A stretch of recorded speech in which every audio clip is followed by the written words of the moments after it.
the set of vanishing points of F2, that's an algebra.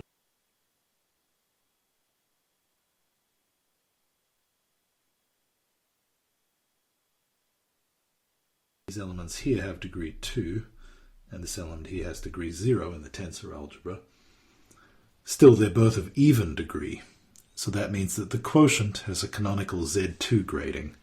That is, I can write this quotient as a sum of things of even degree and things of odd degree.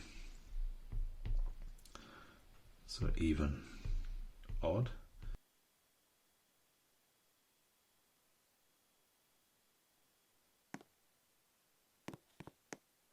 One of the good things about matrix. Can I just ask before we move on? Can you say anything about like the morphisms in this category? We know what the objects are. Dan, are you there? Yeah, sorry, I was on mute. You can hear me? Yeah. Yep. Okay. I'll just write onto this board. So if I have two matrix factorizations, so suppose they're given by delta and delta prime. So these are both del and del prime. These are both operators on some module. Let's call it X. So a morphism from del to del prime will be, so really the matrix factorization is a pair, right, consisting of the underlying module and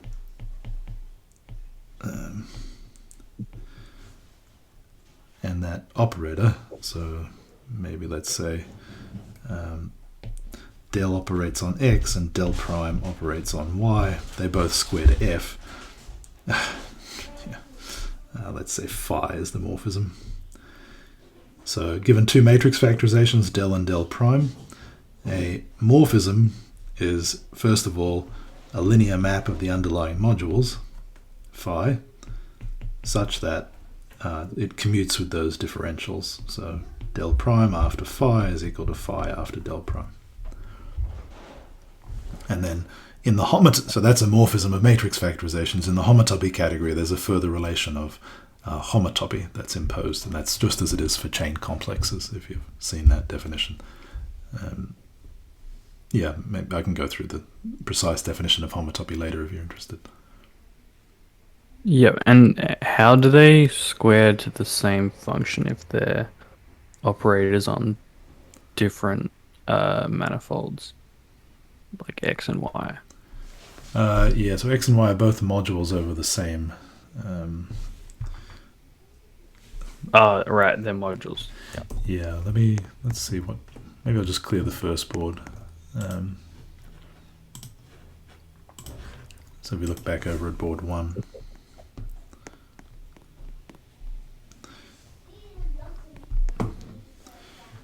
Okay, so suppose f is a polynomial in n variables, then a matrix factorization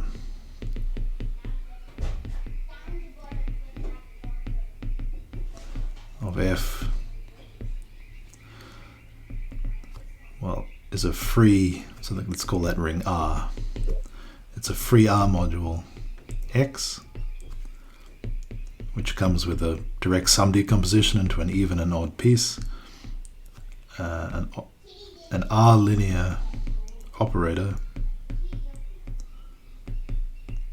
del on that space, which has the property that it's odd, so it sends the even part into the odd part and the odd part into the even part. And it satisfies that if you square it, it's equal to the action of f on X. So matrix factorizations are defined on different modules, but that's the same. I mean, there's no obstacle to defining a morphism. So a morphism phi from a pair X del to Y del prime is an R linear map of the underlying modules, which is even, so it sends the even part of x to the even part of y, the odd part of x to the odd part of y, and which commutes with the differentials. And we say phi and psi are homotopic, so psi another morphism between that same pair if there exists h from x to y are linear, which is odd, so h of x0 goes to x1, h of x1 goes to x0, with the difference equal to this thing. So this is called homotopy.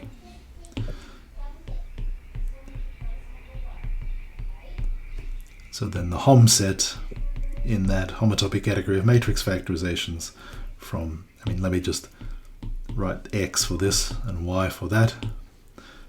The hom set from x to y is morphisms from x to y modulo that relation. Cool. Okay. So each I linear operator that they square to like the action of f on their module. That's right. Yeah. Yeah. Any other questions? Cool, thank you. Yeah, no problem. Any other questions before we resume? All right. So I'll just go click play on the third board, I guess. Was the second board finished?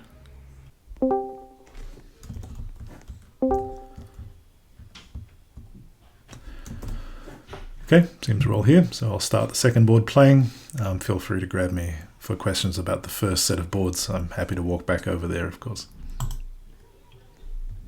On the previous set of boards, you'll recall that operators theta I star were used to construct matrix factorizations. Could you just repeat from where you said x plus y tensor x plus y?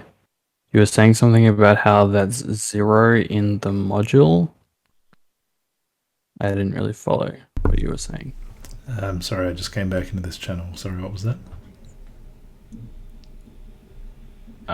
Wait, sorry, could you repeat that? I just had you turned down a bit. I just heard the end of your question. I'm not even sure it was for me, but if it was, I didn't hear the beginning of it. Yeah, it was. Yeah, I missed from exactly this point where you said x plus y tensor x plus y. Mm-hmm.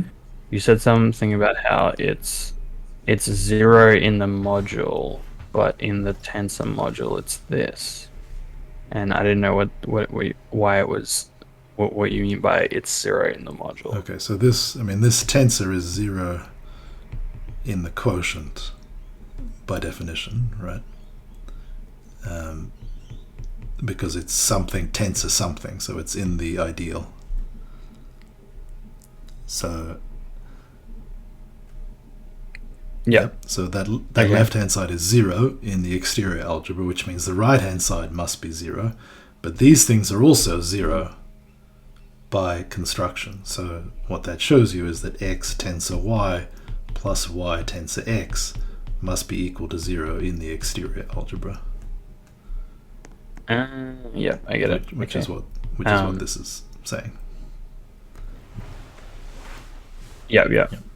And yes, so you're kind of manually constructing this graded commutative algebra by you're taking the direct sum over a bunch of different number of multiplications. Yeah, that's right. Or number of tensors. Yeah, so the tensor algebra is just the algebra whose elements are tensors of any length.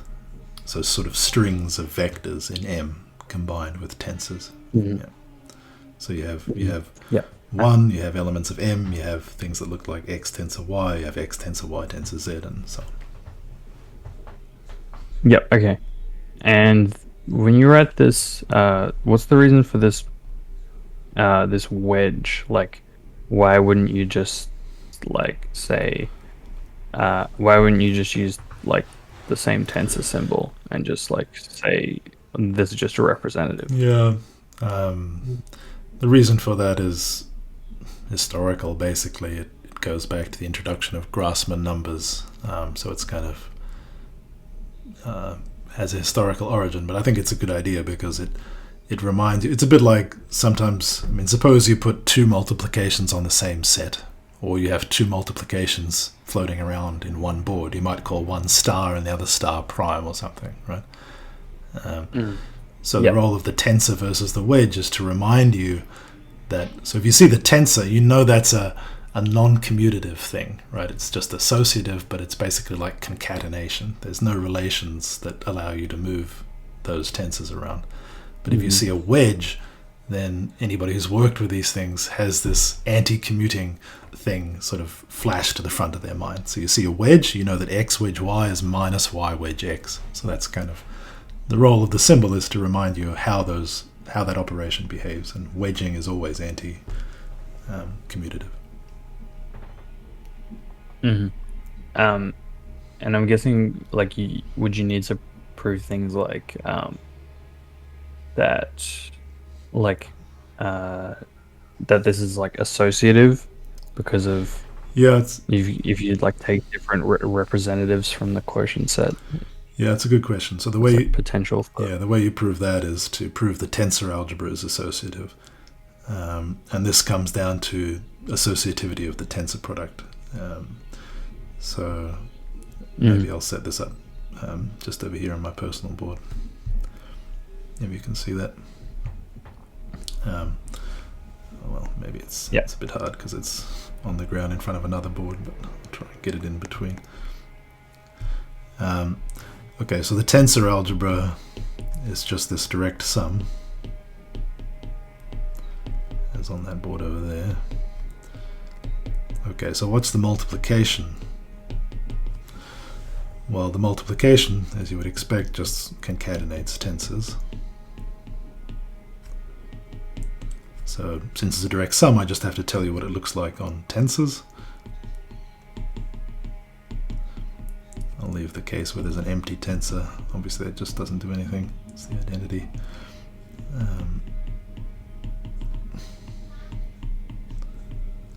Okay, there's a bit of a subtlety here, which is, what exactly do you mean by M tensor 3? You have two choices, right? You could either write M tensor M, or you could write it as M tensor M. Tensor M, those two things are isomorphic, but they're not the same.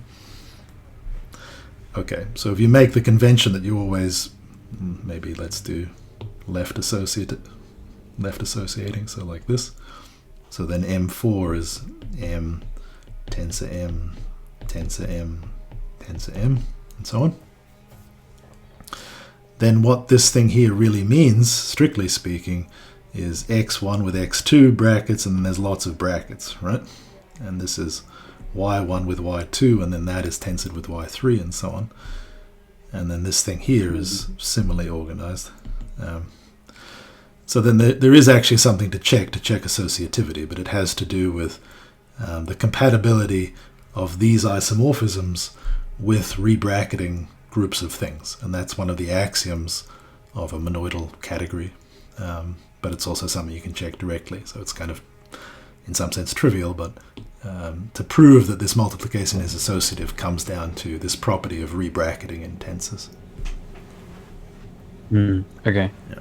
Can you do anything like when you generalize products, Cartesian products, to an arbitrary product, you just take maps from some index set into that's right. the space? That's right. You can define a multifold tensor product. You can just set up the universal property in the same way, and then prove that these repeated tensor products have that universal property. Doesn't really save you too much effort. You end up basically having to check the same thing just in a different guise. But yeah, that's in some sense a more canonical way of defining the tensor algebra. Notice that the tensor algebra itself has a universal property, so in some sense you don't have, the universal property of the tensor algebra tells you it's a canonical object, and then it depends. If in constructing an example, if you make choices of bracketing of how you define the tensors, it doesn't seem to me that objectionable because the overall thing is already characterized universally. As long as someone does the dirty work to show it exists. Yeah, that's right. Notice that, I mean, once you think about this abstractly as something defined using the symmetric monoidal, well, just using the monoidal structure on the category of modules over K, the construction of the tensor algebra works in absolutely any monoidal category. It's not something that's special to modules or vector space. Cool. Any other questions? All right, I guess I'll resume this one, unless it was finished. It was finished, so we can go to the next one. Cool.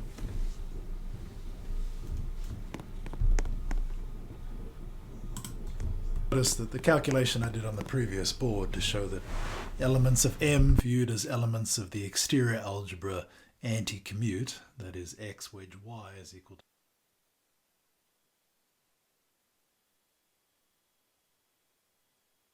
as I just defined, kx is a kxy module. Is this the error? Yeah, right. Delta is just where A is equal to B. It's got nothing to do with F. Yeah. I fixed it in the video, but it's very awkward to re-record one of these, so I didn't get around to fixing it. Right. Yeah, I did notice a couple of typos. Did you want me to bring them up or jot them down for you? Oh, that'd be great. Yeah, please. I'm actually confused by this notation with the thetas, right? So when you write this like wedge k theta 1 plus dot dot dot plus k theta n, the theta i's they're formal variables. So you're just taking like a free module here. That's right. I'm just giving a name to the basis elements here. Yeah, I thought so. But then like there's also an action by the theta i's, which is like something Yeah, else. right. It's kind of one of those things that's convenient but potentially confusing because it's a bit ambiguous. So, I mean, this theta here really means this operation of left wedging with theta, right? Which is fine. Yeah, That's an element of the I exterior actually think algebra. Yeah. That's okay actually. I think it actually makes sense. So is the point that like that operator just increases the degree by 1 and you just wedge it by theta I. So writing that as theta I is really not that confusing, right?